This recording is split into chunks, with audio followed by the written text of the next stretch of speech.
வணக்கம். இது இங்க என்ன சொல்லுது பாட்காஸ்ட். நான் ஸ்வர்ணா. இன்னைக்கு நான் உங்க கூட ஷேர் பண்ணிக்க போற விஷயம் என்ன அப்படின்னா, 100 நாற்காலிகள். ஜெயமோகன் அவர்கள் எழுதின 100 நாற்காலிகள் புத்தகத்தை பத்தி தான் இன்னைக்கு நான் உங்க கூட பேச போறேன். ஸோ இந்த புக்கு வந்து எதை பத்தினதுன்னா, நாயாடிகள்னு ஒரு சமூகம் இருக்கும். இவங்க வந்து திருவிதாங்கூர்ல இருக்கிறதா எழுதியிருப்பாரு. அந்த சமூகம் எப்படியான ஒரு சமூகமா இருக்கும்னா, அவங்க வந்து பிச்சை எடுத்து ரோட்டோரமா திரிஞ்சுட்டு, குப்பையில இருந்து எடுத்து சாப்பிட்டுட்டு, அப்படிதான் அவங்க வாழ்ந்துட்டுருப்பாங்க. ஏன்னா, அவங்கள வந்து ஊருக்குள்ளேயே சேர்த்துக்க மாட்டாங்க. அவங்க வந்து அவங்கள பார்த்தாலே அவங்க ஒரு தீட்டு மாதிரி, அவங்க வந்து மூதேவிகளோட ஒரு அம்சம். அந்த மாதிரிலாம் அவங்கள நெனப்பாங்க. ஸோ, அவங்க பகல்ல ஊருக்குள்ள வந்தாலே கல்ல விட்டு எறியறது, அவங்கள தொரத்தி விடுறது, அடிக்கிறது, அதுக்கப்புறம் எரிச்சு கூட கொல்ற அளவுக்கா தான் அவங்களோட நிலைமை இருக்கும். இது வந்து இந்த திருவிதாங்கூர்ல இருந்து அப்புறம் திருவனந்தபுரமா மாறி கொஞ்சம் நகரமாலாம் வரையில, என்ன ஆகும்னா, அவங்க பகல்ல வந்து அவங்கள அனுமதிப்பாங்க. பகல்லேயும் அவங்க அதே வாழ்க்கை தான். ஆனா, பகல்ல வந்து அவங்க ரோட்டோரமா திரிவாங்க. குப்பை எடுத்து இது பண்ணுவாங்க. ஒரு ஒடுங்கி ஒடுங்கி வாழுவாங்க. எலி மாதிரி யார் கண்ணுக்கும் படாம அந்த மாரி வாழ்ந்துட்டு இருந்ததுலேருந்து, கொஞ்சம் அந்த பகல்ல பிச்சை எடுக்கலாம் அப்படிங்கிறதே வந்து அவங்களுக்கு ஒரு சுதந்திரம் மாரி தெரியும். அவ்வளோ ஒடுக்கப்பட்ட ஒரு சமூகமா அவங்க வாழ்ந்துட்டுருப்பாங்க, ஒரு பழங்குடியினர். ஸோ, அவங்கள்ல ஒரு பையன். அவன் படிச்சு வர்றத பத்தி தான் இந்த கதை இருக்கும். அ அந்த ஊர்ல வந்து ஒரு சாமியார் இருப்பாங்க. சாமியார் இந்த சென்ஸ் ஒரு ஒரு மடம் மாரி ஒண்ணு வச்சுக்கோங்களேன். அந்த மாரி ஒரு இடத்துல வந்து ஒரு சாமியாரு, அப்புறம் அவருடைய சீடர்கள் மாரி கொஞ்சம் பேரு, கொஞ்சம் மக்கள் அந்த ட்ரஸ்ட் மாரி வச்சு நடத்திட்டு இருப்பாங்க. அவங்க வந்து இதில இருக்கிற அந்த சின்ன பசங்கள்லாம் இருப்பாங்கல்ல, அவங்கள பிடிச்சு கூட்டிட்டு வந்து குளிப்பாட்டி, மேல அவங்களுக்கு ஒரே அழுக்கா புண்ணும், சிரங்கும் அந்த மாதிரி இருப்பாங்க அந்த பசங்கள்லாம். அவங்கள பிடிச்சிட்டு வந்து அவங்களுக்கு வந்து தேய்ச்சு, குளிப்பாட்டி, அவங்களுக்கு சாப்பாடெல்லாம் போட்டு, அவங்கள வந்து படிக்க வைப்பாங்க. அங்க வந்து எப்படின்னா, அந்த சில பசங்க அங்க இருப்பாங்க. அப்புறம் ஓடி போயிருவாங்க. திரும்ப வருவாங்க, ஓடி போயிருவாங்க. அந்த மாதிரி தான் இருக்கும். ஏன்னா, இந்த சமூகத்த சேர்ந்தவங்களுக்கு சோறு அவ்வளோதான். அது அவங்களுக்கு வந்து சோறு சாப்பிடணும் அவ்வளோதான். அவங்க சோறு பார்த்தா நல்லா சாப்பிட்டுட்டே இருப்பாங்க. அந்த மாதிரியா அப்படிதான் இருக்கும் அவங்க லைஃபே. ஸோ, யாரும் அவங்கள தொடமாட்டாங்க. யாரும் அவங்கள சேர்த்துக்க மாட்டாங்க. அதில இந்த பையனுக்கு எப்படி இருக்கும்னா, அ அவங்க வந்து தொட்டு குளிப்பாட்டுறாங்க இல்லையா? அதுவே வந்து அவருக்கு வந்து ஒரு இதா இருக்கும். நம்மள வந்து தொட்டு ஒருத்தவங்க குளிப்பாட்டுறாங்க அப்படின்றப்போ, முதல்ல எப்படி இருக்கும்னா, சோப்பெல்லாம் தேய்ச்சு அவங்களுடைய புண்ணெல்லாம் இருக்கும்ல, அதோடயே வாழ்ந்தவங்க சுத்தப்படுத்துறதுன்றதே பிடிக்காம இருக்கும். தன்னை சுத்தப்படுத்துறாங்க ஒருத்தவங்கன்றதே புரியாது. அது பிடிக்காது அவங்களுக்கு. அது ஒரு மாரி எரியிற மாரி இருக்கும். உடம்பெல்லாம் எரியுது. இவங்க ஏதேதோ வச்சு தேய்க்கிறாங்களே அப்படி மாரி இருக்கும்.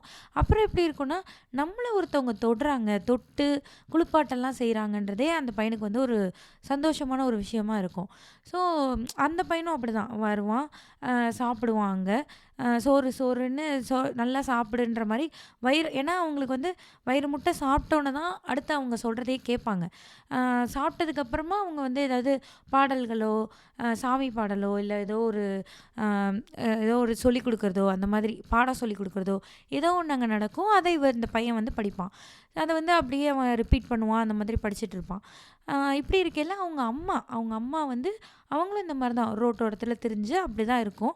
அந்த அம்மா வந்து என்ன பண்ணுவாங்கன்னா, பையன கூட்டிட்டு போயிருவாங்க. அவன் அந்த மடத்துல இருப்பான். திரும்ப கூட்டு போயிருவாங்க. "என் புள்ளைய குடு சாமி, என் புள்ளைய குடு சாமின்னு" சொல்லி கூட்டிட்டு போயிருவாங்க. அந்த அம்மாவுக்கு வந்து தான் பையன் இந்த இடத்துல வந்தா கொஞ்சம் படிக்கிறான், அவனுக்கு கல்வி கிடைக்குது. அதெல்லாம் அந்த அம்மாவுக்கு தெரியாது. "என் புள்ளைய குடுத்துரு சாமி, எனக்கு ஒரே புள்ள சாமி" அப்படின்ற மாரி கூட்டிட்டு போயிருவாங்க. ஸோ, இந்த பையன் திரும்ப இங்க வருவான். இதே மாரி சாப்பிடுவான். இப்படி நடந்துட்டே இருக்கும். ஒரு கட்டத்தில இந்த பையன் நல்லா படிக்கிறான் அப்படின்றத பார்த்துட்டு, அந்த மடத்தில இருக்கிற அந்த சாமியார் வந்து அந்த குருன்னு சொல்லுவாரு அவர. அவர் வந்து என்ன பண்ணுவாருன்னா, இவன வந்து அவங்க அம்மாட்ட திருப்பி தரமாட்டார். அவங்க அம்மா வந்து வந்து கேட்டாலும் குடுக்க மாட்டாரு. இந்த பையன வந்து படிச்சு ஆளாக்கணும் அப்படின்னு நெனச்சுட்டு, குடுக்க மாட்டாங்க. ஸோ, இவங்க என்ன பண்ணுவாங்கன்னா, வேற ஊருக்கு அனுப்பி இந்த பையன வந்து படிக்க வைப்பாங்க. அ அவங்க அம்மாக்கே தெரியாம வேற ஊருக்கு அனுப்பிருவாங்க. அந்த அம்மா அங்க வந்து கேட்டு, "என் புள்ளைய குடுத்துரு சாமி, புள்ளைய குடுத்துரு சாமின்னு" கேட்டுட்டே இருக்கும். ஆனா, இவங்க வேற ஊருக்கு அனுப்பி படிக்க வச்சிருப்பாங்க. ஸோ, அங்க அவருடைய படிப்பு அதெல்லாம் எப்படி இருக்கும்னா, அது ஒரு பழங்குடியினருக்கான விடுதியா தான் இருக்கும். அங்க நெறைய பழங்குடி சமூகத்த சமூகத்தை சேர்ந்தவங்க இருப்பாங்க. ஆனால் இவர் கூட யாருமே வந்து எதையுமே ஷேர் பண்ணிக்க மாட்டாங்க. இவர் மட்டும் அங்கே டாய்லெட்லாம் யூஸ் பண்ணக்கூடாது. எங்கேயாவது ரயில் பாதையில் அந்த மாதிரி தான் அவர் காலையில் போய் யூஸ் பண்ணிட்டு அப்படி தான் வருவார். அவரை வந்து அங்கே அவர் ஒரு என்ன சொல்ல ஒரு எலி மாதிரி தான் அங்கேயும் அவர் வாழ்வார். அங்கேயும் அவரை வந்து எல்லார் கூடயெல்லாம் சேர்ந்தெல்லாம் இருக்க முடியாது அவரால். யாரும் அவரை சேர்த்துக்கவும் மாட்டாங்க. இவருடைய ரூமை வந்து யாருமே ஷேர் பண்ணிக்க மாட்டாங்க. அந்த மாதிரியான ஒரு சிச்சுவேஷனில் தான் அவர் இருப்பார். அங்கே அந்த மாதிரி அவர் படித்து ஒரு டிகிரி வாங்கினதுக்கப்புறம் எம்ஏ வரையும் படிச்சிருவார். எம்ஏ எக்கனாமிக்ஸ் படிப்பாருன்னு நினைக்கிறேன். ஸோ அதுவரை படித்ததுக்கப்புறம் இந்த மடத்துக்கு வந்து அந்த குரு வர சொல்லியிருப்பார். சரி நாங்கள் போய் பார்க்குறப்போ ஒரு வயசாகிருக்கும் அவருக்கு.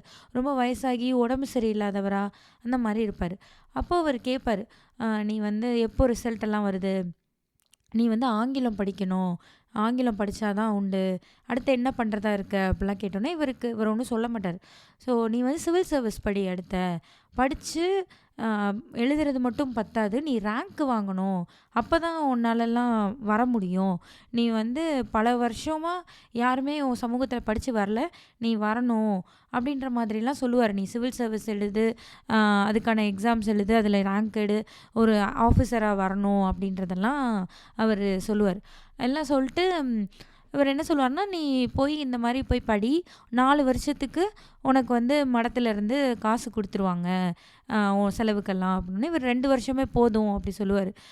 அந்த குருவும் லைட்டாக அப்படி சிரிச்சுட்டு அவர் என்ன சொல்லுவார்னா, என்னோடய கடைசி காலம் வந்துருச்சு, நான் சீக்கிரமே போயிடுவேன், நான் செத்துட்டேன்ற செய்தி வந்தாலும் நீ வரலாம் தேவை கிடையாதுன்னொன்னே இவருக்கு அப்படி கண்ணீர் வரும், அழுக வரும்.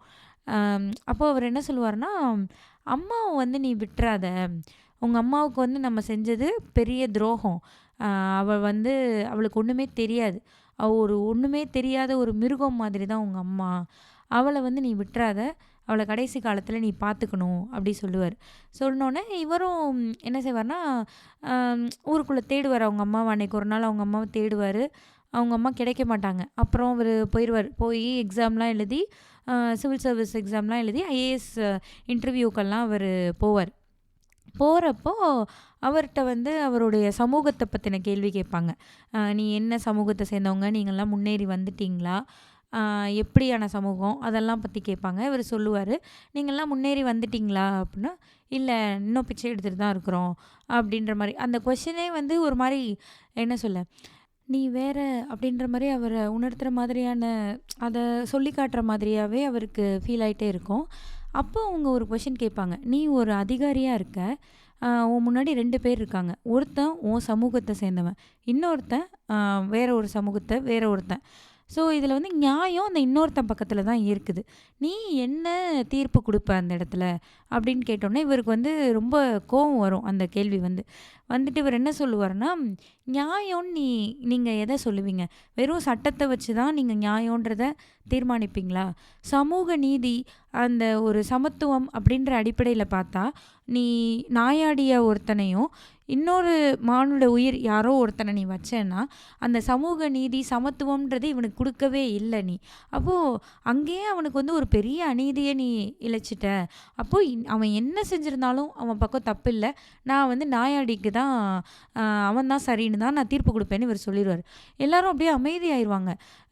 ஏன்னா யாருமே இந்த ஆன்சரை எக்ஸ்பெக்ட் பண்ணியிருக்க மாட்டாங்க. ஸோ மறுபடியும் கேட்பாங்க, ஒருவேளை கொலையே செஞ்சுருந்தாலும் அவன் தாங்க சரின்னு இவர் சொல்லிடுவார். இவர் ஒரு இதில் சொல்லிடுவார். ஆனால் அவருக்கு வந்து ஒரு மாதிரி பதட்டமாக இருக்கும், இந்த கேள்விக்கு வந்து நம்ம இப்படி பதில் சொல்லியிருக்க கூடாதோ அப்படின்ற மாதிரியான ஒரு பதட்டம் இருக்கும். எல்லாம் இது பண்ணி இவர் வெயிட் பண்ணிகிட்ருப்பார். வெயிட் பண்ணுறப்போ அந்த இன்டர்வியூ பேனல்லேருந்து ஒருத்தர் வந்து இவர்கிட்ட பேசுவார். வந்து கேட்பார், சும்மா ஜஸ்ட் லைக் தட் பேசிகிட்ருப்பார். இந்த கொஷினுக்கு வந்து எல்லாருமே வேறு மாதிரி தான் ஆன்சர் பண்ணுவாங்க, நீ சொன்னது வந்து சரியான பதில் கிடையாது, இருந்தாலும் நீ அதை மனசுலேருந்து சொன்ன, நான் வந்து உனக்கு அதுக்காக தான் அதுக்கு மார்க் கொடுத்தேன் அப்படின்ற மாதிரி அவர் சொன்னார். அவர் சொல்லுவார், லைக் அவர் என்ன சொல்லுவாருன்னா, நான் உனக்கு மார்க்கு நான் நிறைய தான் கொடுத்தேன். ஆனால் மற்றவங்கெல்லாம் கம்மியாக கொடுப்பாங்கன்னு நான் நினச்சேன். ஆனால் அந்த இன்டர்வியூ பேனலில் இருந்த 8 பேரில் 7 பேர் உனக்கு வந்து நல்ல மார்க்ஸ் தான் கொடுத்துருந்தாங்க. ஒருத்தவங்க மட்டும்தான் கம்மியாக கொடுத்துருந்தாங்க. ஸோ நீ செலக்ட் ஆயிடுவ. அந்த 7 பேருமே வந்து என்ன மாதிரியே நான் எதுக்காக உனக்கு மார்க் கொடுத்தேனோ அதே ரீசனுக்காக தான் உனக்கு மார்க் கொடுத்துருப்பாங்க அப்படின்ற மாதிரி அவர் சொல்லுவார். இவர் வந்து என்ன ரீசன் அப்படின்ற மாதிரி ஒரு கேள்விக்குறியோடு பார்ப்பார். ஸோ அவர் என்ன சொல்லுவாருன்னா, உனக்கு நான் இந்த மாதிரி உன்னை நான் செலக்ட் பண்ணுறது மூலியமாகவும் உனக்கு நான் மார்க் அதிகமாக கொடுக்கறது மூலியமாகவும் நான் ஒரு முற்போக்குவாதியாக என்னை நான் காமிச்சிக்கலாம் இல்லையா அப்படின்ற மாதிரி அவர் சொல்லுவார். நான் என்னை முற்போக்காளன், இந்த மாதிரி நான் சாதி அடிப்படையிலலாம் அந்த மாதிரிலாம் நான் பார்க்க மாட்டேன், அப்படிலாம் என்னையை நான் காட்டிக்கணுன்னா உனக்கு நான் ப்ரிஃபரன்ஸ் கொடுக்கணும், அதனால தான் நான் கொடுத்தேன்ற மாதிரி அவர் சொல்லுவார். அவர் என்ன சொல்லுவார்னா, எனக்கு எல்லாம் ஓகே தான், நான் ஒரு முற்போக்குவாதி தான், எந்த வரையில் அப்படின்னா என்னோட வீட்டு பெண்ணை நீ கல்யாணம் பண்ணிக்கணும்னு வந்து நிற்காத வரையிலையும் நான் முற்போக்குவாதி தான் அப்படின்ற மாதிரி அவர் சொல்லியிருப்பார். ஸோ இவர் செலக்ட் ஆயிடுவார். செலக்ட் ஆகி கலெக்டராகவும் ஆயிடுவார். அவர் வந்து ஒரு அதிகாரி ஆயிடுவார். ஒரு அவருக்கு போஸ்டிங்கும் போட்டுருவாங்க. ஸோ இவர் போஸ்டிங் போகக்குள்ளே என்ன நடக்கும்னா, முதல் நாள் வந்து இவர் எங்கே போஸ்டிங் போட்டிருக்காங்களோ அந்த இடத்துல போய் அவர் ஒரு வேலை நிமித்தமாக பார்த்துட்டு வந்திருப்பார். அப்போ வந்து அந்த இவரோட போஸ்டிங்கில் முன்னாடி ஒரு ஆள் இருப்பார் இல்லையா, அவருக்கு வந்து ஒரு சிம்மாசனம் மாதிரி ஒரு நாற்காலி போடப்பட்டிருக்கும். அடுத்த நாள் வந்து இவர் வருவார். இவர் வரப்போ அந்த நாற்காலியை தூக்கிட்டு ஒரு பழைய நாற்காலி, அந்த வயர் நாற்காலி இருக்கும்ல, அதில் அந்த வயர் சேரில் அந்த வயரெல்லாம் பிஞ்சு போய் அந்த மாதிரியான ஒரு சேரை வந்து போட்டிருப்பாங்க.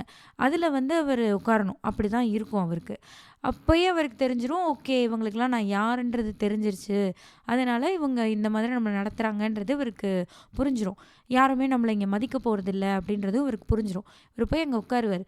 அங்கே உட்காந்துட்டு இவருக்கு, ஏன் இதுக்கு முன்னாடி அந்த சேர் இருந்தது, நான் வந்தோடனே எதுக்காக இந்த சேரை மாற்றுனீங்க அப்படின்றது இவர் கேட்கணும்னு தோணும். ஆனால் வந்து இவருக்கு என்ன நினைப்பாருன்னா, நம்ம இதை கேட்டுட்டோன்னா இவன் ஒரு சேருக்காக போய் இந்த மாதிரி வந்து கேள்வியெல்லாம் கேட்குறான், வந்தோடனே பார்த்தியா இவன் புத்தியே இதுதான் அப்படின்ற மாதிரி நம்மளை பேசிடுவாங்க. ஸோ அந்த ஒரு அடையாளம் இருக்கு இல்லையா, ஒரு சேருக்காக பேசினா இவங்கெல்லாம் இப்படி தான் அப்படின்ற மாதிரியான அடையாளத்தை நம்ம கடைசி வரை சுமந்துட்டு இருக்க வேண்டியதை ஒரு நிலைமை வந்துடும். அதனால நம்ம இதை கேட்க வேண்டாம் அப்படின்ற மாதிரி நினைப்பார். இருந்தாலும் இவர் வந்து என்ன செய்வார்னா, சரி உமாசுதாவை கூப்பிட்டு கேட்டுடலான்னு சொல்லி கூப்பிடுவார். ஆனால் வந்து கேட்க மாட்டார், வேறு ஏதோ ஒரு இதாக பேசிட்டு அனுப்பிடுவார். ஸோ இதில் என்ன எழுதியிருப்பாங்கன்னா, இவருக்கு கொஞ்ச நாள்லேயே புரிஞ்சிடும் இவருடைய அதிகாரன்றது எப்படி இருக்குன்னா, அவருடைய வேலையை அவருக்கு இடப்பட்ட வேலையை அவர் செய்யலாம், அவ்வளோதான்.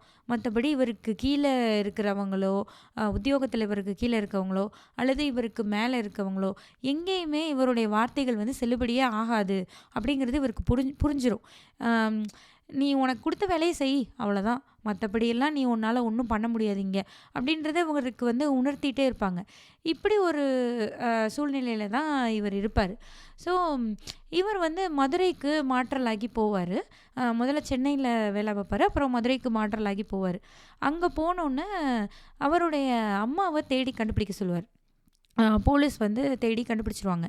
கண்டுபிடிச்சி இவருடைய தங்கியிருக்கிற விடுதிக்கு வந்து கூட்டிகிட்டு வருவாங்க, அந்த ஒரு வீட்டுக்கு வந்து கூட்டிகிட்டு வருவாங்க. கூட்டிகிட்டு வர்றப்பயே வந்து அம்மான்னு சொல்லாமல் இவர் வந்து இந்த மாதிரி ஒருத்தவங்கன்னு சொல்லி தான் கூட்டிகிட்டு வர சொல்லியிருப்பார். ஸோ அந்த போலீஸ் வந்து அவங்கள நடத்துகிறதே வந்து இறங்கு அப்படின்ற மாதிரி ஒரு மாதிரி தான் பேசுவாங்க. அவங்க வந்து அந்த இவருடைய அம்மா இருக்காங்க இல்லையா, அவங்க வந்து ஐயோ நான் அடிச்சிடாதீங்க, என்னை விட்டுருங்க அப்படின்ற மாதிரி ஆக்சுவலி அவங்க வந்து வேறு மாதிரியான தமிழ் மாதிரியான வேறு ஒரு பாஷை தான் பேசுவாங்க. அது தமிழ் மாதிரி தான் இருக்கும், ஆனால் அவங்க பேசுகிறதெல்லாம் கொஞ்சம் வேறு மாதிரி இருக்கும். நீங்கள் புக்கு படிக்கலையே உங்களுக்கு அது தெரியும்.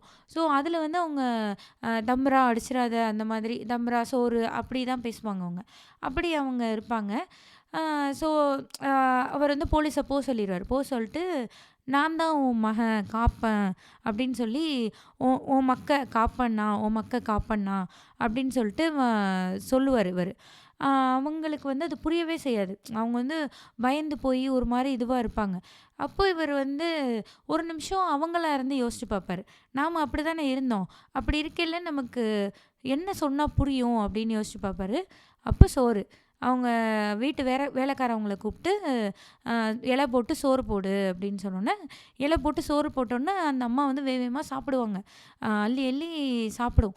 குழம்பு கூட ஊத்த விடாம அவ்வளோ வேகமா சாப்பிடுவாங்க. சாப்பிட்டு முடிச்சதுக்கப்புறம், "நான் தான், உன் மகன் தான், உன் மகன் தான்னு" திரும்ப திரும்ப இவரு சொல்லுவாரு. சொல்லி அவங்க கையெடுத்து இவர் முகத்துல எல்லாம் வச்சுக்குவாரு. வச்சுக்கிட்டு ஒரு கட்டத்தில அவங்களுக்கு வந்து புரிஞ்சிரும். புரிஞ்சோனே அவங்க வந்து என்னன்னா, தன்னோட மகன் ஒரு அதிகாரத்தில இருக்கிறான், அவன் படிச்சு வந்திருக்கிறான், அதெல்லாம் அவங்களுக்கு புரியாது. அவங்க வந்து என்ன சொல்லுவாங்கன்னா, "அ நீ என்ன இப்படி இருக்கிற? நீ உன் சட்டையெல்லாம் கழட்டி போடு. சட்டைய கழட்டி போட்டு என் கூட வந்துரு. நம்ம போய் பிச்சை எடுத்து சாப்பிடலாம். நீ இங்கெல்லாம் இருக்கக்கூடாது. இது நம்ம வாழ்க்கை இல்ல. பிச்சை எடுத்து சாப்பிட்றது தான் நம்மளோட வாழ்க்கை. நீ வா, நீ வான்ற" மாதிரி அந்த மாதிரி அவங்க அம்மா கூப்பிடும். இவருக்கு வந்து அவங்க அம்மாவுக்கு என்னன்னு புரிய வைக்க, அவங்க அம்மா அந்த மாதிரி ஒரு வாழ்க்கைய தான் இத்தனை வருட காலமா வாழ்ந்துட்டுருக்கிறாங்க. இவருடைய வாழ்க்கை மாறியிருக்கு கொஞ்சம். ஆனா, அவங்களுடைய வாழ்க்கை மாறவே இல்ல இல்லையா? ஸோ, அவருக்கு வந்து இவங்களுக்கு புரிய வைக்கவும் முடியாது. அ இவருக்கு என்ன பண்ணன்னு தெரியாது. நெறைய பேர் என்ன சொல்லுவாங்கன்னா, ஒரு ஹாஸ்டல் மாரி ஒரு இடத்துல வச்சு பார்த்துக்கலாம். இல்ல வீட்லயே ஒரு ரூம்ல வச்சு பார்த்துக்கலாம். அந்த மாதிரியெல்லாம் சொல்லுவாங்க. இவரும் வந்து சாரி எல்லாம் எடுத்து குடுத்து, ஒரு புது ட்ரெஸ் எல்லாம் போட வச்சு, நல்ல சாப்பாடு குடுத்து, அவங்க அம்மாவையும் நல்லபடியா மாத்தணும் அப்படின்னு சொல்லி எல்லாம் கொண்டு வந்து குடுப்பாரு. ஆனா, அவங்க அம்மா அந்த சேலையெல்லாம் உடுத்தவே மாட்டாங்க. அத கட்டிக்க மாட்டாங்க. அவரு சொல்ற இடத்துல இருக்க மாட்டாங்க. அவங்க வந்து சோறு போட்டா சாப்பிட்டுட்டு, "நீ வா, நீ வா" அப்படின்ற மாரி தான் கூப்பிடுவாங்க. அடிக்கடி ஓடி போயிருவாங்க. அந்த இடத்துல அவங்களால இருக்கவே முடியாது. ஓடி போயிருவாங்க. போயிட்டு குப்பை அந்த மாதிரி அந்த குப்பைக்குள்ளேயே தான் திரும்ப திரும்ப போய் இருப்பாங்க. சாக்கடை, குப்பை, தெரு ஓரத்தில இருக்கிறது, பிச்சை எடுக்கிறது, அப்படியே தான் போவாங்க. ஏன்னா, இது ஒரு நல்ல வாழ்க்கை. அதுலேருந்து நம்ம இதுக்கு வரணும். அதெல்லாமே அவங்க அம்மாக்கு தெரியவே செய்யாது. அவங்க அம்மா அப்படியே தான் இருப்பாங்க. இவருக்கு என்ன பண்ணுறதுன்னே தெரியாது. இந்த மாரி அவங்க அம்மா ஓடி ஓடி போயிருவாங்க. அப்புறம் இவருக்கு வந்து கல்யாணம்லாம் ஆகும். கல்யாணம் ஆகும், குழந்தை பிறக்கும். ஸோ இவர் வந்து அந்த கல்யாணத்தையே எப்படி சொல்லியிருப்பாரு, சுபான்னு நெனைக்கிறேன். அவங்களோட மனைவி பேரு. அந்த சுபான்ற பெண்ணையே இவரு வந்து காதல் திருமணம் தான் பண்ணியிருப்பாரு. அவர் எப்படி சொல்லியிருப்பாருன்னா, இந்த மாதிரி இவர் என்னதான் ஒரு அதிகாரத்துக்கு வந்தாலும், எப்படி இருந்தாலும், "நீ தனி, நீ தனின்றத" காட்டுற மாதிரியே தானே இவருக்கு எல்லாமே நடக்குது. ஸோ நம்ம ஒரு கூட்டத்துக்குள்ள சேரணும், நம்மளும் எல்லாரோடையும் வாழணும் அப்படின்ற மாதிரியான ஒரு எண்ணம் இவருக்கு இருக்கும். ஸோ இவர் எப்படி எந்த மாரி சொல்லியிருப்பாருன்னா, சுபாவையே நான் அதுக்காக தான் கல்யாணம் பண்ணேன். அவளோட சேர்ந்து அவங்க வேற பிரிவினரை சேர்ந்தவங்களா இருப்பாங்க.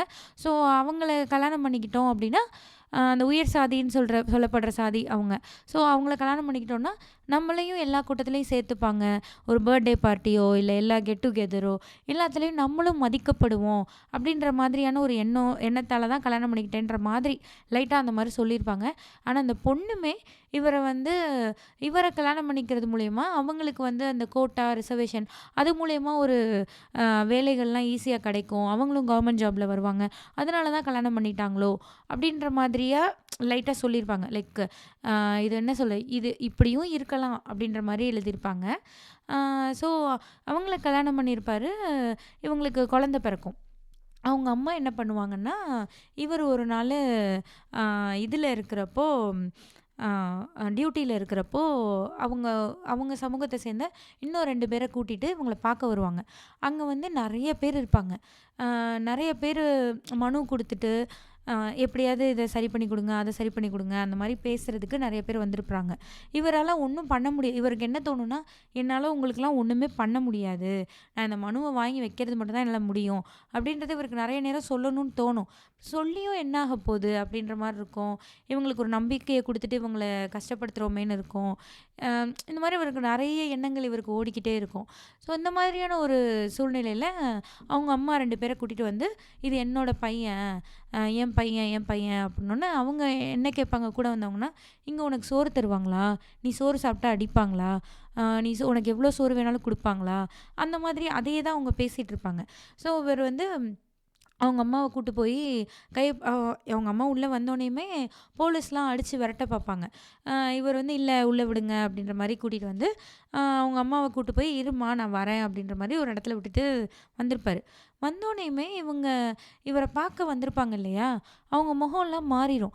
அவ்வளோ நேரம் வந்து சாமி நீ தான் எப்படியாவது இது பண்ணி கொடுக்கணும், இதை சரி பண்ணி கொடுக்கணும், காலில் விழுகிறது அப்படிலாம் இருந்தவங்க சடனாக வந்து வேறு மாதிரி பிஹேவ் பண்ணுற மாதிரி இவருக்கு தோணும். ஜஸ்ட் அந்த மனுவை மட்டும் கொடுத்துட்டு அப்படியே போயிடுவாங்க. அந்த மாதிரி இருப்பாங்க. ஸோ இப்படி ஒரு சூழ்நிலையில் இவங்க அம்மா வந்து வீட்டுக்கு கூட்டு போவார். இவங்க அம்மா வந்து அந்த சுபா இருப்பாங்க இல்லையா, இவருடைய மனைவி, அவங்களே இவங்க அம்மாவுக்கு பிடிக்கவே செய்யாது. இவ வந்து உன்னோட ரத்தத்தை உறிஞ்ச வந்தவ, வெள்ளை பண்ணி, இவெல்லாம் சேர்த்துக்க கூடாது, நீ நீ போடி, இது என்னோட பையன், அந்த மாதிரி அவங்க அம்மா வந்து ஒரு வெறி மாதிரி இருக்கும் அவங்க அம்மாவுக்கு அந்த சுபா அவங்க மேலே.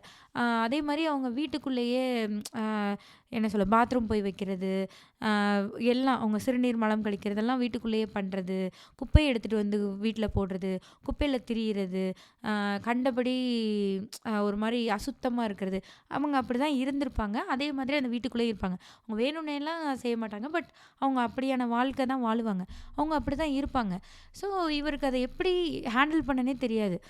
அந்த மனைவி என்ன சொல்லுவாங்கன்னா, இதை என்னால் அக்செப்ட் பண்ணிக்கவே முடியல, தாங்கிக்கவே முடியல. என்ன இப்படியெல்லாம் நடந்துக்கிறாங்க உங்கள் அம்மா, இப்படி இருந்தால் எப்படி, அவங்களுக்கு என்னை பிடிக்கவே இல்லை, என்னை அடிக்க வராங்க, இதை நான் எப்படி புரிய வைப்பேன் அப்படின்ற மாதிரி அவங்களும் அதை சொல்லிட்டே இருப்பாங்க. இவருக்கு என்ன சொல்லனே தெரியாது, அதை எப்படி ஹேண்டில் பண்ணனே தெரியாது. ஆனால் அந்த சுபா வந்து என்ன பண்ணுவாங்கன்னா, அந்த குழந்தைய மட்டும் இந்த அம்மா தூக்கிடக்கூடாது, ஏன்னா அவங்க ரொம்ப அசுத்தமாக இருக்கிறாங்க, அவங்க அந்த குழந்தைய தூக்கிடக்கூடாதுன்றதுல மட்டும் ரொம்ப அதில் மட்டும் இதாக இருப்பாங்க. குழந்தைய தூக்க வந்தால் உடனே குழந்தை மேலே இவங்களே போய் அப்படியே படுத்து அவங்க அப்படியே அரவணைச்சிக்குவாங்க குழந்தைய. அந்த அம்மா வந்து இந்த சுபாவை போட்டு அடி அடின்னு அடிச்சிடும். அடித்து கிள்ளி பராண்டி மேலே துப்பி என்னென்னமோ பண்ணி பார்ப்பாங்க. ஆனால் அந்த பொண்ணு வந்து குழந்தைய கொடுக்கவே செய்யாது. அப்படி இருக்கும். இந்த பொண்ணு அடிக்கடி வந்து கம்ப்ளைண்டாக சொல்லிகிட்டே இருக்கும். அண்ட் இவருக்குமே எப்படி இருக்குன்னா, இவருக்கும் அவருடைய ஒய்ஃபுக்குமான கான்வர்சேஷனுமே நிறைய இடங்கள்ல எப்படி இருக்குன்னா, நீ ஏன் அந்த மென்டாலிட்டியிலேருந்து வெளில வர மாட்ற, ஒரு மாதிரி ஒரு ஒரு இன்ஃபீரியராகவே நீ எல்லா இடத்துலையும் ஃபீல் பண்ணுற அப்படின்ற மாதிரி அந்த பொண்ணு சொல்லும் இவர்கிட்ட. நீ ஏன் அந்த வாழ்க்கையை விட்டு வரமாட்ற, நான் இப்படி தான் இருந்தேன், நான் இதுதான்ற ஒரு இன்ஃபீரியாரிட்டி காம்ப்ளெக்ஸ்லேயே நீ அதை டெவலப் பண்ணிட்டே இருக்க, அதனால தான் மற்றவங்கெல்லாம் உன்னை மதிக்காத மாதிரி உனக்கு தோணுது, நீ ஏன் உனக்குள்ளேயே இன்ஃபீரியராக குறுகிய மனப்பான்மையோடு நீ இருக்க அப்படின்ற மாதிரி அந்த கான்வர்சேஷனும் உங்களுக்கு இருந்துகிட்டே இருக்கும். ஸோ இந்த மாதிரியான சூழ்நிலையில் அந்த பொண்ணு சொல்லலே இவர் என்ன சொல்லுவார்னா, என்னால் ஒன்றும் பண்ண முடியாது, எங்கள் அம்மா அப்படி தான் இருப்பா, என்னால் எதுவுமே பண்ண முடியாது, எங்கள் அம்மாவை நான் துரத்தியெல்லாம் விட முடியாது, எங்கள் அம்மா இந்த வீட்டில் தான் இருப்பா, அவளை வந்து அவளை பார்த்துக்கணுன்றது என் குரு எனக்கு சொன்னது அப்படின்னு சொல்லி இவர் சொல்லிடுவார். அந்த பொண்ணுக்கும் என்ன செய்யன்னு தெரியாது. ஆனால் ரொம்ப கோவமாக இருக்கும். அப்படியே போயிடும். இவர் வந்து ஒரு இடத்துல போய் இவங்க அம்மாவை என்ன சொல்ல, ஒரு ரொம்ப அவங்க அம்மா வந்து கண்டதை எடுத்துகிட்டு வந்து அந்த பையனுக்கு ஊட்ட பார்க்கும்.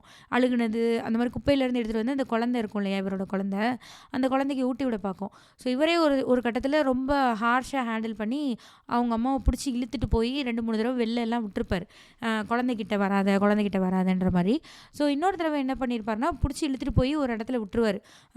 கார் ஷெட்டுக்குள்ளே ஒரு ரூமுக்குள்ளே போட்டு அடைச்சி போட்டு அவங்க அம்மா கத்தும், கதவை போட்டு தட்டுன்னு தட்டுவா. ஆனால் இவர் திறக்க மாட்டார். அந்த மாதிரி இருந்துட்டு நைட்டு போய் திரும்ப பார்க்குறப்போ அவங்க அம்மா வந்து அந்த இடத்துலையே பாத்ரூம்லாம் போய் வச்சு ஒரு மாதிரியாக அங்கேயே இருப்பாங்க. சரி, அவங்க அம்மா வந்து மறுபடியும் திறந்தோன்னே நம்மளை வந்து அடிக்க வருவா அப்படின்னு பார்த்தா அவங்க அம்மா அப்படியே அமைதியாக உட்காந்துருப்பா. இவருக்கு வந்து இவளுக்கு என்ன செய்யணும் அப்படின்றப்போ, சோறு சாப்பிட்றியா அப்படின்னோன்னா ஆமான்வா. இவரும் வந்து இலையை கொண்டு வந்து சோறு போட்டு குழம்பு ஊற்றினோன்னா வேக வேகமாக சாப்பிடும். அவங்க அம்மாவுக்கு வந்து சாப்பாடு தான் அந்த அவங்க எல்லாருக்குமே சாப்பாடு தான், அதை வந்து சாப்பிடுவாங்க. அந்த மாதிரி இருப்பாங்க. சாப்பிட்டுட்டு அவங்க அம்மா என்ன சொல்லுவான்னா, இவளை நம்பாத, இவன் உன் ரத்தத்தை உறிஞ்சி குடிக்கிறதுக்கு தான் உன் கூட இருக்கிறா, இவளை நம்பாத, அதே மாதிரி நீ இந்த நாற்காலியிலெல்லாம் உட்காராத, நீ உட்கார்ந்தேன்னா தம்ரா வந்து உன்னைய அடித்து கொன்றுவாங்க, நம்ம இப்படிலாம் இருக்கிறது அவங்களுக்கு பிடிக்காது, உன்னை கொன்று போட்டுருவாங்க, நீ சட்டையெல்லாம் கழட்டிட்டு என் கூட வா, நம்ம போய் பிச்சை எடுப்போம், இதையே தான் அந்த அம்மா சொல்லும். இவருக்கு வந்து எப்படி இருக்கும்னா, அந்த அம்மா அப்படி சொல்லுதுன்னா, ஏன்னா அந்த அம்மாவோட வலி அப்படி. அந்த அம்மாவோட வலி, அவங்களோட வாழ்க்கையும், அவங்களோட வலிகளும் அப்படி. "நீ வந்து சாக்கடைக்குள்ளேருந்து வெளிய வந்தா கூட உன்னைய கல்லால அடிச்சு, திரும்ப சாக்கடைக்குள்ள போ" அப்படின்னு சொல்ற ஒரு இடத்துல வாழ்ந்த ஒரு அம்மாக்கு, இத எப்படி புரிஞ்சுக்க முடியும்? அவளுக்கு என்ன தெரியும்? அவ அவளுக்கு இந்த வாழ்க்கையே வாழ்ந்த அவளுக்கு என்ன எப்படி புரிய வைக்க முடியும்? எத மாத்த முடியும்? என்ன மாறிடுச்சு இப்போ?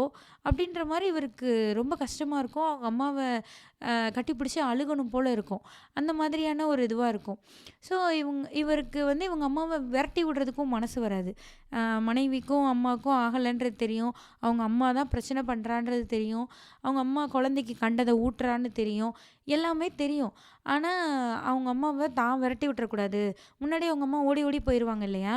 அதே மாரி மறுபடியும் அவங்க அம்மா தானா ஓடி போயிட்டா பரவால்ல அப்படின்ற மாரி இவரு நெனைப்பாரு. ஆனா, அவங்க அம்மா இந்த தடவ போமாட்டாங்க. ஏன்னா, அவங்களுக்கு வந்து அந்த சுபாவ பிடிக்காது. அவங்க மேல இருக்கிற அந்த வெறுப்பே வந்து அவங்கள அங்க தங்க வைக்கும். இந்த இவர் என்ன பண்ணுவாருன்னா, அவங்க அம்மா ஒரு 2 பேர கூட்டிட்டு வந்து இவர பார்த்துருப்பாங்கல்ல அவங்க ஆஃபீஸ்ல. ஸோ, அந்த 2 பேர கூப்ட்டு காசு குடுத்து, எப்படியாவது அம்மாவ இங்கேருந்து கூட்டு போயிருங்கன்னு சொல்லுவாரு. அந்த 2 கிழவனுங்களும் என்ன பண்ணுவாங்கன்னா, அவனுங்க பாட்டுக்கு அந்த காசு கிடைச்சோனே போயிருவாங்க. இதே சமூகத்த சேர்ந்தவங்க தான் அவங்களும். அவங்க காசு கிடைச்சிருச்சு, நம்ம போலாம் அப்படின்ற மாரி அவங்க போயிருவாங்க. அவங்க அம்மாவெல்லாம் கூட்டு போமாட்டாங்க. இவருக்கு என்ன செய்யன்னே தெரியாது. ஒரு நாள் என்ன ஆகும்னா, அவங்க அம்மா அந்த பிள்ளைய தூக்கிட்டு எங்கேயோ போயிரும். அ அந்த ஒய்ஃப் வந்து மயக்கம் போட்டு விழுந்துருவா. அந்த இடத்துலயே பிள்ளைய காணோம்னு தெரிஞ்சோனே. இவரு போலீஸ் ஃபோர்ஸ் எல்லாம் கூப்ட்டு, உடனே குழந்தைய தேடி கண்டுபிடிங்கன்னா, 3/4 மணி நேரத்தில குழந்தைய தேடி கண்டுபிடிச்சு கூட்டு வந்துருவாங்க. அந்த அம்மா வந்து குழந்தைய தூக்கிட்டு போயிட்டு, ஒரு கோயிலுக்கு பின்னாடி ஒரு இடத்துல, ஆ ஒரு குப்பைமேடு மாரி ஒரு இடத்துல அழுகுனதெல்லாம் ஊட்டி விட்டுக்கிட்டு, பிள்ளைய அப்படி வச்சிருக்கிறோம். அத பார்த்தோன்னே அந்த ஒய்ஃபுக்கு வந்து அவ்ளோ இதாயிரும், பதட்டமாயிரும். குழந்தைக்கும் முடியாம போயிரும். குழந்தை கண்டது எதையோ சாப்பிட்டு உடம்பு சரியில்லாம ஆகி 1 வாரம் படுத்த படுக்கையா இருக்கும். ஹாஸ்பிட்டல்ல சேர்த்துருப்பாங்க. டாக்டர்ஸ்லாம் வந்து பொழைக்க மாட்டாங்க உங்க குழந்தை அப்படின்ற மாரி சொல்லிருவாங்க. இவருக்கு என்ன செய்யன்னே தெரியாது. ஒரு சாவோட விளிம்புக்கு போயிட்டு வந்துரும் அந்த குழந்தை. தப்பிச்சுரும், பொழைச்சிரும். ஆனா அ அவ்ளோ பட்டுருவாங்க அந்த 1 வாரத்தில. அந்த அம்மாவ வந்து அவங்க ஒரு ஹாஸ்டல்ல சேர்த்து விட்டுருவாங்க. வீட்ல இல்லாம அம்மாவ ஒரு ஹாஸ்டல்ல சேர்த்து விட்டுட்டு இவரு இந்த மாரி இருப்பாரு. அந்த சுபா வந்து பயங்கர ஒரு ஆக்ரோஷமா இருப்பா. அவங்க கிட்ட இவருக்கு போய் பேசவே பயமா இருக்கும். அவங்க குழந்தை இல்லையா? குழந்தைய வந்து இவரோட அம்மா அந்த மாரி கூட்டு போயி, குழந்தை சாக கிடக்குது. அப்போ அவ ஒரு வெறிகொண்டு சாப்பிடாம, தூங்காம குழந்தை பக்கத்திலேயே அந்த அம்மா உட்காந்துருப்பா. அந்த சுபான்றவங்க வந்து உட்காந்துருப்பாங்க. ஸோ, இவருக்கு அவங்கட்ட பேசவே பயமா இருக்கும். இந்த சிச்சுவேஷன ஹேண்டில் பண்ணவே முடியாது. அப்போ அவருக்கு என்ன தோணும்னா, அவர் கூட வந்து 10 குழந்தைங்க பொறந்திருக்கும். 10 பேர் அவரு கூட பொறந்தவங்க. அவங்க அம்மா வந்து மொத்தம் 10 பிள்ளை பெத்திருக்கும். அதில யாருமே உயிரோட இருக்க மாட்டாங்க. இவர் மட்டும் தான் தப்பிச்சு பொழைச்சிருப்பாரு. அந்த 9 குழந்தைங்களும் எப்படி செத்து போயிருக்கும்னா, இந்த மாதிரி இதையே தான் சாப்பிட்டு வளர்ந்துருப்பாங்க அவங்க. இந்த மாரி கண்டத சாப்பிட்டு, ரோட்டோரத்தில தூங்கி, குப்பைமேட்ல அலைஞ்சு, சாக்கடைக்குள்ள திரிஞ்சு, இதில என்ன கிருமி வேணாலும் வரலாம், என்ன நோய் தொற்று வேணாலும் வரலாம். இதிலேருந்து தப்பிச்சு பொழைச்சு வந்தவர் தான் இவரு. இவருக்கே தெரியும், இவருடைய தங்கச்சி வந்து இவர் கண்ணு முன்னாடியே இறந்து போயிருக்கும். இறந்து போயி அந்த இறந்த குழந்தைய தூக்கி தூக்கி வீசுவாங்க இவங்களோட சமூகத்தில இந்த மாரி நெறைய பேர் இறந்துருப்பாங்க. அந்த மாரி இறந்து போன குழந்தைங்கள்லாம் தூக்கி தூக்கி விசிறி அடிச்சிட்டு இருப்பாங்க. அ அந்த ஒரு இதிலேருந்து வந்தவர் தான் அவரு. இவருக்கு ஒரு செகண்ட் என்ன தோணும்னா, இந்த குழந்தை வந்து நான் அப்படித்தானே என் எ என் கூட பொறந்தவங்க, என் கூட இருந்தவங்க எல்லாம் இப்படி தானே தின்னு நெறைய பேரு செத்தே போயிருக்கோம். இந்த குழந்தை அத ஒரு நாள் தின்னு அதுக்கு ஏதோ வந்து அது செத்து போனா தான் என்னன்ற மாரிலாம் அவருக்கு தோணிரும். அவருடைய குழந்தை தான். ஆனா ஸ்டில் அது செத்து போனா தான் என்ன? எங்கள மாரி எத்தனையோ பேர் செத்து போயிருப்பாங்கல்ல. அந்த குழந்தையெல்லாம் சொர்க்கத்தில இருக்கும். இந்த குழந்தையும் அந்த குழந்தையோட போய் பேசட்டுமே! என்ன இருக்கு இப்போ? அப்படின்ற மாரி அவருக்கு ஒரு செகண்ட் தோணும். தோணுனோனே அவர் தலையில அடிச்சுட்டு இப்படி நினைக்கிறோமே! அப்படி சொல்லிட்டு அந்த குழந்தை கால பிடிச்சிட்டு அழுதுட்டு இருப்பாரு. ஸோ இந்த மாரி இருக்கையில அவங்க அம்மா போயிருவா. அவங்க அம்மா அந்த விடுதிய விட்டும் ஓடி போயிருவா. திருப்பி இவர் தேடவே மாட்டாங்க. தேடவே மாட்டாரு அந்த அம்மாவ. அந்த அம்மா வந்து அ போனா போட்டும் அப்படின்ற மாதிரியான ஒரு மைண்ட் செட்டுக்கு இவரு வந்துருவாரு. ஸோ என்ன ஆகும்னா, எல்லாரும் அ இவர் அம்மா வந்து ஒரு எங்கேயோ ஓடி போயிட்டாங்க. உடம்பு சரியில்லாமலாம் ஆகும். திரும்ப கூட்டிட்டு வருவாங்க. இந்த மாதிரியே சிச்சுவேஷன் நடந்துகிட்டே இருக்கும். ஸோ என்ன ஆகும்னா, இவருக்கு எதிரா நெறைய பேர் எழுத ஆரம்பிச்சுருவாங்க. லைக் போஸ்டர் ஒட்டுறது, செவுத்துல எழுதுறது, அந்த மாதிரி தன்னுடைய அம்மாவையே பார்த்துக்காத ஒருத்தருடைய கையில் தான் இந்த மாவட்டத்தோட பொறுப்பு இருக்குது, இதை எப்படி இவர் பார்த்துக்குவார், இவரெல்லாம் நம்பி எப்படி கொடுக்குறது, அந்த மாதிரிலாம் நிறைய பேர் எழுத ஆரம்பிச்சிருவாங்க. இவருக்கு ஒரு மாதிரி நடுங்கி போயிடுவார், ரொம்ப ஒடுங்கி போயிடுவார், அந்த மாதிரி ஆகும். அவங்க அம்மா வந்து ஒரு ஒரு இடத்துல மறுபடியும் கண்டுபிடிப்பாங்க அவங்க அம்மாவை. அவங்க ரொம்ப உடம்பு சரியில்லாமல் கிட்னிலாம் ஃபெயிலியர் ஆகி அந்த மாதிரி இருப்பாங்க. அவங்கள வந்து ஒரு ஒரு ஒரு இடத்துல போட்டு வச்சுருப்பாங்க. இந்த கவர்மெண்ட் ஹாஸ்பிட்டல் மாதிரி ஒரு இடத்துல போட்டு வச்சுருப்பாங்க. அங்கே போய் இவர் பார்ப்பார். அங்கே இருக்க அந்த டாக்டருக்கு வந்து தெரியாது, இது வந்து அவருடைய அம்மா அப்படின்றதெல்லாம் தெரியாது. ஸோ இவங்களெல்லாம் எப்படி பார்க்குறது, நர்ஸெல்லாம் இவங்கள இது பண்ணாலுமே, ட்ரெஸ்ஸிங்லாம் பண்ணிவிட்டு எல்லாம் பண்ணாலுமே இவங்க மறுபடியும் எல்லாத்தையும் பிச்சுட்டு இப்படியே போகிறாங்க, இந்த மாதிரி தான் இருக்கிறாங்க அப்படின்ற மாதிரி அவர் சொல்லுவார். ஸோ இவர் வந்து அவரை பற்றின கம்ப்ளைண்ட் மாதிரி கொடுத்துருவார். லைக் அங்கே சரியாக வேலை நடக்கலைன்றதை வந்து அவர் மேலதிகாரிக்கு நோட்டிஃபை பண்ணிடுவார் இவர், லைக் அந்த கலெக்டர் வந்து. அப்போது அவர் சொல்லுவார், நானும் உங்களை மாதிரியான ஒருத்தன் தான். லைக் அவரும் அந்த மாதிரி ஒரு பழங்குடியினர் சமூகத்திலேருந்து வந்த ஒருத்தர் தான். எனக்கு பல காரணங்கள் சொல்லி என்னோடய ப்ரமோஷன் ஏற்கனவே மறுக்கப்பட்டுட்டே இருக்குது. என்னால் முடிஞ்சதை நான் செய்ய தான் செய்கிறேன். ஆனால் இப்படி தான் இருக்குது நிலைமை அப்படின்ற மாதிரி அவர் முன்னாடி அழுதுருவார். இவருக்கு இவரும் அப்படியே வாயடைச்சு நிற்பார். அப்புறம் அவங்க அம்மாவை வந்து வேறு ஒரு இடத்துல போய் ஒரு ப்ரைவேட் ஹாஸ்பிட்டலில் சேர்ப்பாங்க. அங்கேயும் அவங்க அம்மா இருக்க மாட்டாங்க, அங்கே கோஆப்ரேட் பண்ண மாட்டாங்க, அந்த மாதிரி தான் இருப்பாங்க. இந்த ஒய்ஃப் என்ன சொல்லுவாங்கன்னா, திஸ் லேடி இஸ் அன்பிலீவபிள், ஏன் இப்படி இருக்காங்க, அந்த மாதிரியே பேசிகிட்டே இருப்பாங்க. ஏன்னா இவருக்கு தெரியும், இவர் அந்த வாழ்க்கையிலேருந்து வந்தவர் தான். ஸோ அவருக்கு இந்த உடலுக்குள்ளே அந்த வாழ்க்கை வாழ்ந்த அந்த பையனும் இருக்கிறான். அதனால் அவரால் அவங்க அம்மாவை புரிஞ்சிக்க முடியும். அந்த மனைவியால் அவங்க அம்மாவை புரிஞ்சிக்கவே முடியாது. ஏன் இந்த அம்மா இப்படி பண்ணுது, ஏன் இப்படி இருக்குது, எதுவுமே அவங்க மனைவியால் புரிஞ்சிக்கவே முடியாது சுத்தமாக. ஸோ அந்த மனைவி வந்து இப்படியே தான் பேசிகிட்டே இருப்பாங்க. ஒரு கட்டத்தில் அவங்க அம்மா வந்து இறந்துருவாங்க. டயாலிசிஸ்லாம் பண்ணுவாங்க, எல்லாம் இது பண்ணுவாங்க, அவங்க அம்மா இறந்துருவாங்க. ஸோ இந்த கதை எப்படி முடியும்னா, ஒரு நாற்காலி இல்லை, இந்த மாதிரி 100 நாற்காலிகள் வந்தால் தான் இந்த நிலைமை மாறும் அப்படின்ற மாதிரி எழுதியிருப்பாங்க. என்னென்னா, இவர் படித்து ஒரு ஒரு என்ன சொல்ல, அடித்து விரட்டப்பட்ட ஒரு சமூகத்திலேருந்து படித்து ஒரு ஆளாக வந்து, அதுலேயும் சிவில் சர்வீஸ் எக்ஸாம்லாம் பாஸ் பண்ணி இன்டர்வியூவில் எல்லாம் செலக்ட் ஆகி ஒரு மாவட்டத்துக்கு ஒரு அதிகாரியாக வந்தும் இவர் வந்து ஒரு எல்லோரும் வேறு மாதிரி தான் பார்ப்பாங்க. அவருக்கான நாற்காலி, கொடுக்கப்பட்ட நாற்காலி, அவருக்கு கொடுக்கப்படுற வேலைகள், அவர் சொல்கிறதெல்லாம் யாரும் கேட்க மாட்டாங்க. அவர் ஒரு வேலை, அவருக்கு கீழே இருக்கிறவங்களுக்கு இதை பண்ணிடு அதை பண்ணிடுனா அதெல்லாம் நடக்காது. அப்படியே அவங்க அமைதியாக இவருடைய பதவிக்காக பார்த்துட்டு இருந்தாலுமே அவர் வந்து லைக் வெளியில் போய் சிரிக்கிறவங்களாக தான் இருப்பாங்க. அந்த மாதிரியான ஒரு சூழ்நிலை தான் இருக்கும்.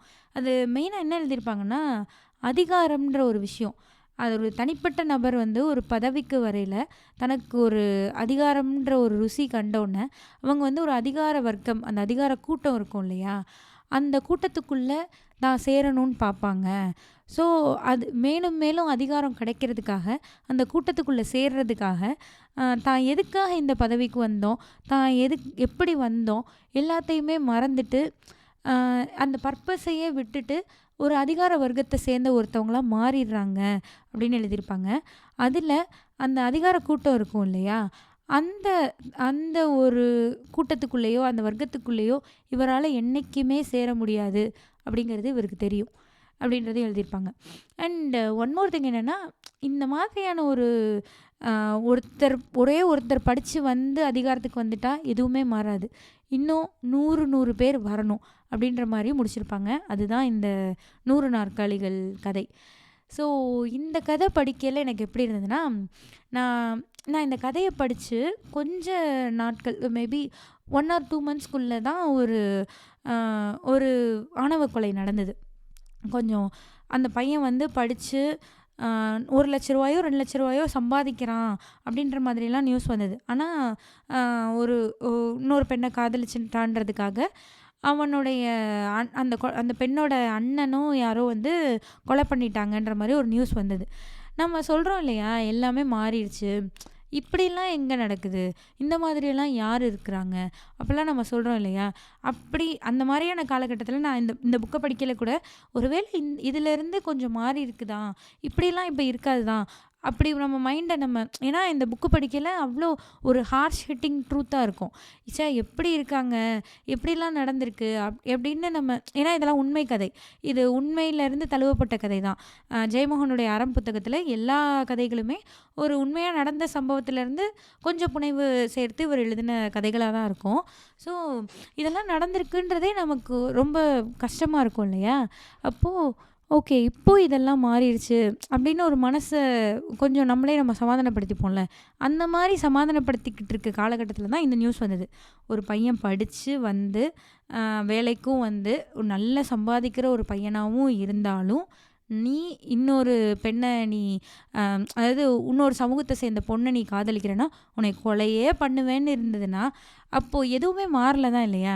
மேபி இங்கேருந்து வேற இவர் வந்து ஒரு கலெக்டரா வந்திருக்கிறாரு. அவரு நாயாடிகள் சமூகத்திலேருந்து வந்திருக்கிறாரு. இந்த மாதிரி ஒரு கதையிலேருந்து, இன்னைக்கு என்ன மாறிருச்சு? எதுவுமே மாறல. அப்படின்ற மாரி தான் எனக்கு இருந்தது. ஸோ அந்த நியூஸ் வரப்போ எனக்கு ரொம்ப கஷ்டமா இருந்தது. நம்ம இன்னும் இப்படி தான் இருக்கிறோம் இல்லையான்னு. இந்த புக்க படிக்கையில எனக்கு எப்படி இருந்ததுன்னா, அம் நான் ஒரு ஒரு இன்சிடென்ட் சொன்னேன்ல. லைக் ஒரு ஒரு இன்டர்வியூ பேனல்ல ஒரே ஒருத்தர் வந்து இவர்ட்ட பேசிட்டு இருப்பாருன்னு.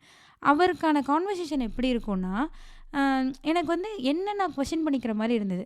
"நீ வந்து ஒரு முற்போக்கான சிந்தனை அப்படின்னு நான் ஒரு முற்போக்காளன். நான் இந்த கேஸ்ட்டெல்லாம் நான் பார்க்கறது இல்லங்க. நான் அதெல்லாம் தாண்டி வந்துட்டேங்க." அப்படின்னு சொல்லி அத ஒரு பெருமையா நீ நெனச்சு தான் கேஸ்ட் பார்க்கலன்ற ஒரு ஆளா நிக்கிறியா? இல்ல நீ எல்லாரையும் சமமா தான் பார்க்குறியா? அப்படின்ற கொஸ்டின் வந்து எனக்கு நானே கேட்டுக்கிற மாதிரியே தான் இந்த புக் எனக்கு இருந்தது. ஏன்னா, நாம வந்து அ அந்த மாரியான ஒரு சிச்சுவேஷன ஃபேஸ் பண்ணி வராம இருக்கிறப்போ, நெறைய விஷயங்கள் படிக்கிறோம், பேசுறோம், கேட்குறோம். நீ வந்து இந்த மாதிரி ஜாதி பேர் போட்டுக்க கூடாதுன்னு சொல்றோம். ஜாதிய பிடிச்சு தொங்கக்கூடாதுன்னு சொல்றோம். ஜாதி வேறுபாடு அப்படி பார்க்கக்கூடாதுன்னு சொல்றோம். எல்லாமே பேசுறோம். ஆனா, இதெல்லாம் ஏன் நம்ம பேசுறோம்? நான் பெரிய ஆளு. நான் அதெல்லாம் கடந்து வந்தவன். என் சிந்தனையெல்லாம் முற்போக்கான சிந்தனை அப்படின்னு காட்டிக்கிறதுக்காக நம்ம பேசுறோமா? அல்லது நீ உண்மையாவே இந்த உலகத்துல பொறந்த எல்லா மனுஷனுமே சமம்னு நெனச்சு நீ அத பேசுறியா? அப்படின்ற கொஸ்டின் எனக்கு நானே கேட்டுக்கிற மாதிரியா ஒரு புக்கா தான் எனக்கு இது இருந்தது. அண்ட் அ இன்னொரு கதையுமே எனக்கு ஞாபகம் வந்தது. நான் சின்ன வயசுல படிச்ச ஒரு கதை இது.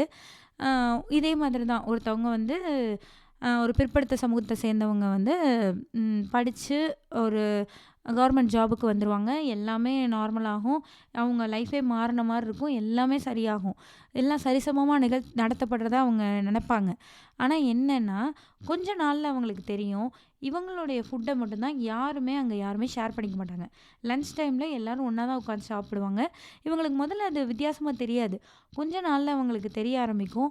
தான் இந்த சமூகத்த சேர்ந்தவங்கன்றது தெரிஞ்சனால தான் இவங்க எல்லாம் நம்ம ஃபுட்ட எடுக்க மாட்றாங்க. அப்படின்றது தெரியிற மாரி அவங்க சொல்லியிருப்பாங்க. ஸோ அந்த கதையுமே எனக்கு ஞாபகம் வந்தது, இந்த கதைய படிக்கிறப்போ. இப்போ இதில அந்த அம்மாவா இருக்கிறாங்க இல்லையா? அந்த அம்மா மாதிரி ஒரு அம்மா. இப்போ நீங்க தெரு ஓரத்தில திரியிற ஒருத்தவங்க, அல்லது அ இந்த பாசி, ஊசிலாம் விப்பாங்கல்ல, அவங்கள பார்க்கையில நமக்கு அவங்களோட வாழ்க்கையே தெரியாது. அவங்க வாழ்க்கை என்ன? அவங்க என்ன த்ரூ பண்ணி வந்திருக்கிறாங்க? அவங்களுக்கு படிப்புன்னு ஒண்ணு குடுத்துருக்குறாங்களா? கல்வி அறிவு இருக்கா? அல்லது ஒரு என்ன சொல்ல? நமக்குன்னு ஒரு எக்ஸ்போஷர் இருக்குல்ல. நம்ம படிச்சிருக்கிறோம், ஒரு ஸ்கூலுக்கு வந்திருக்கிறோம், சமம்னா என்னன்னு பார்த்துருக்குறோம். இப்படி தான் இருக்கணும். இப்படி இப்படி எவ்வளோ விஷயங்கள பார்க்குறோம், பழகுறோம். இந்த மாதிரியான நமக்கு கிடைக்கிற எல்லாம் அவங்களுக்கு கிடைச்சிருக்குமா? அந்த சமூக நீதின்றது அவங்களுக்கு இருந்திருக்குமா? ஸோ இந்த கொஸ்டின்லாம் எனக்கு வந்தது. ஏன்னா சின்ன வயசுல ஏன் இப்பயும் கூடயே நம்ம நெறைய பேர பார்ப்போம் இல்லையா? ஆனா அவங்களுக்கு பின்னாடி இருக்கிற வாழ்க்கையும், வலியும் நமக்கு தெரியவே செய்யாது. நம்ம வந்து ஐயோ! அவங்க அசுத்தமா இருக்காங்க. நம்ம பிள்ளைய அவங்க தொட்றக்கூடாது. நம்ம வந்து அவங்கள தொட்றக்கூடாது. இந்த மாதிரி ஒரு நமக்கு அந்த அந்த செகண்ட்ல என்ன தோணும்னா, நீ அசுத்தமாக இருக்கிற, நீ கண்டதை தொட்டு வந்திருக்கிற, நீ என்னை தொற்றக்கூடாது, நீ அழுக்காக இருக்கிற, இந்த மாதிரி மட்டுமே நம்ம பார்க்குறோமோ, அவங்களுக்கு பின்னாடி உள்ள வாழ்க்கையையும் அவங்களுடைய வழியையும் நம்ம என்றைக்குமே பார்க்கறதே இல்லையோ அப்படின்ற மாதிரி தான் எனக்கு தோணுச்சு. ஏன்னா இந்த அம்மா இருக்கா இல்லையா, அந்த கலெக்டரோட அம்மா, அவங்கள வந்து நான் அந்த கேரக்டரை எப்படி புரிஞ்சுக்கிறதுனே எனக்கு தெரியல.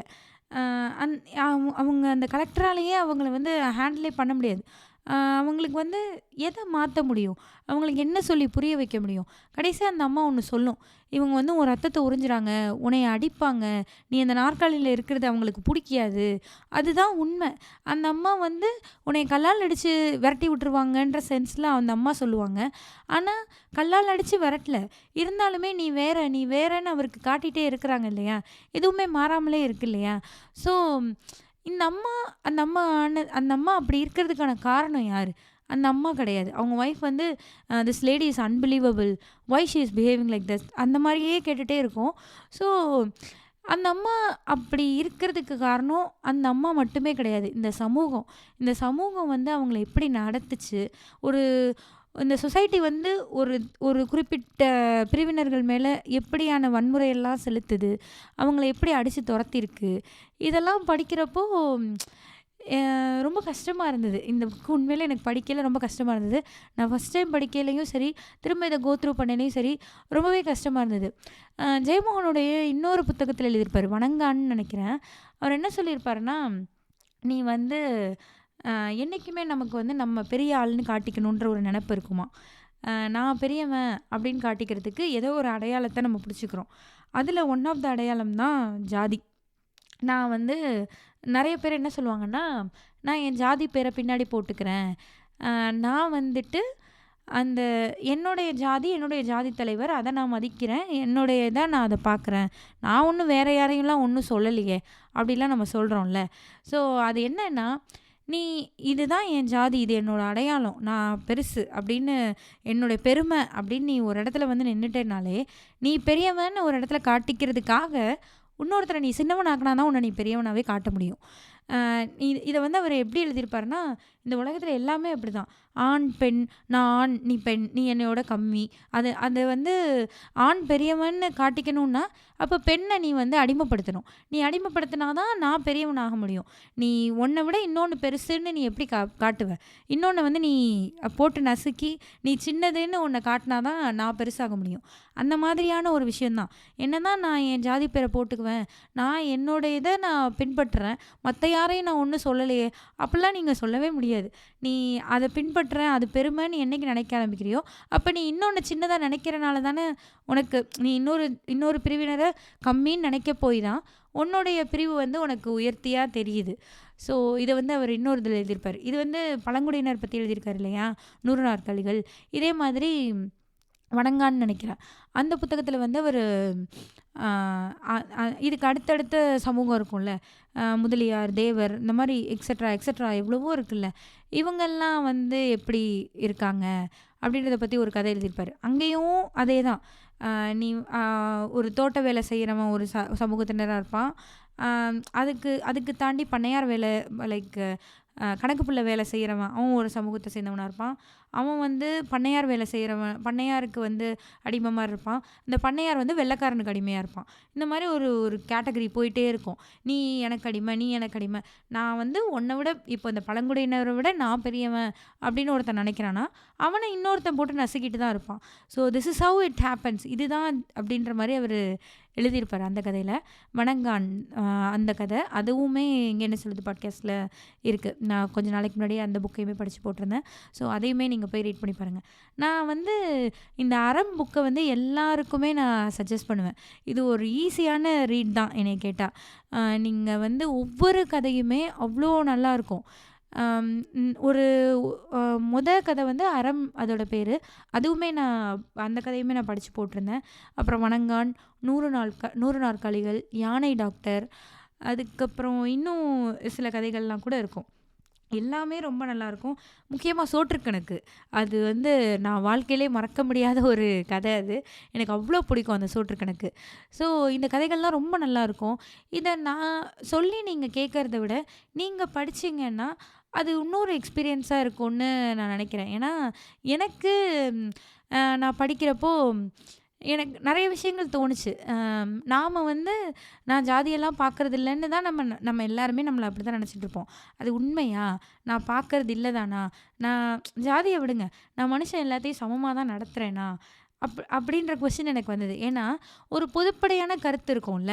இப்போ நான் இந்த ஜாதி இந்த விஷயத்துலேருந்து நான் வெளில வந்துட்டேன்னு வச்சுக்கோங்க. ஆனா, நம்ம இப்போ கூட பேசுறோம்ல, வடக்கன்ஸ்ன்னு எவ்வளோ மீம்ஸ்லாம் பார்க்குறோம். இந்த நார்த் இந்தியன்ஸே இப்படிதான். அப்படி ஒருத்தர கட்டுறது. நீ நார்த் இந்தியன்ஸ்னாலே இப்படிதான். இத நீங்க அங்க இந்தியாக்குள்ளேருந்து வெளில வந்தீங்கன்னா, இந்த இந்தியன்ஸே இப்படிதாங்க அப்படி சொல்லி இன்னொரு நாடு உங்கள பேசும். அதையும் விட்டு வரீங்கன்னா, ஏஷியன்ஸே இப்படிதான். இவங்க மைண்ட் செட்டே இப்படிதான். அப்படி பேசும். இப்போ இந்த நாட்டுக்குள்ள பார்த்தீங்கன்னா, பிளாக்குனாலே இப்படிதாங்க அப்படி பேசுவாங்க. அப்படி எனக்கு என்னன்னா, என்ன சொல்ல, அதெல்லாம் வந்து எனக்கு ஆக்சுவலி நான் நெறைய புரிஞ்சுக்கணும்னு நெனைப்பேன். பட் எனக்கு புரியாத ஒரு விஷயமா தான் அது ஸ்டில் இருக்கு. ஆ என்ன இங்க பிளாக் தான் அதிகமா வந்து ஆ லைக் தெஃப்ட் எல்லாம் பண்ணுவாங்க. ஹோம்லெஸ்ஸா இருப்பாங்க. அந்த மாதிரியான ஒரு கருத்து இருக்கும். ஆனா, அது உண்மையா இல்லையான்னு எனக்கு தெரியாது. நான் பார்த்ததே கிடையாது. நான் ஒரு டேட்டாவே இல்லாம அத வச்சுட்டு அத நம்பிட்டு இருக்கிறோமோ அப்படின்ற மாரி எனக்கு தோணும். ஸோ நீங்க எங்க வந்தாலுமே, எந்த இடத்துக்கு வந்தாலுமே, உங்கள வந்து அ நான் பெரிய ஆளுன்னு நெனச்சு நம்ம ஒண்ணு பண்ணிக்கிட்டு இருக்கோம்ல. நீ சின்ன ஆளு தான்னு இன்னொருத்தன் உங்க தலை மேல ஏறி மிதிப்பான். அதுதான் இந்த அறம் புத்தகம் ஃபுல்லாவே எழுதியிருப்பாங்க. ஸோ இது ஒரு மஸ்ட் ரீட் ஜெயமோகனோடது. நான் ஜெயமோகனோட முதல்ல படிச்ச புத்தகமும் இதுதான். அ இது ஒரு ஒரு பெரிய புக்கா இருக்கும். ஆனா ரொம்ப நல்லாயிருக்கும். நான் இது கிண்டல்ல தான் வாங்கி படிச்சுட்டு இருந்தேன் இந்த புக்க. ஸ்டில் படிச்சுட்டு இருக்கிறேன். அ இந்த புக்கு வந்து எனக்கு ஒரு ஹார்ட் காப்பியா வாங்கி வச்சுக்கணும் அப்படின்ற மாதிரி இருக்கும். அவ்வளோ ஒரு நல்ல புக்கு. ஸோ எல்லாருமே இந்த புக்க ரீட் பண்ணுங்க. இந்த அ பாட்காஸ்ட் எப்படி இருந்தது அப்படின்றத பத்தின உங்களுடைய கருத்துக்கள எனக்கு Instagramல டிஎம் பண்ணுங்க.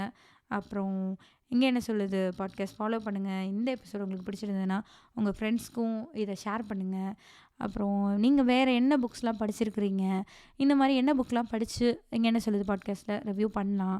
அப்படின்ற உங்களுடைய கருத்துக்கள எனக்கு டிஎம் பண்ணுங்க. நன்றி, வணக்கம்.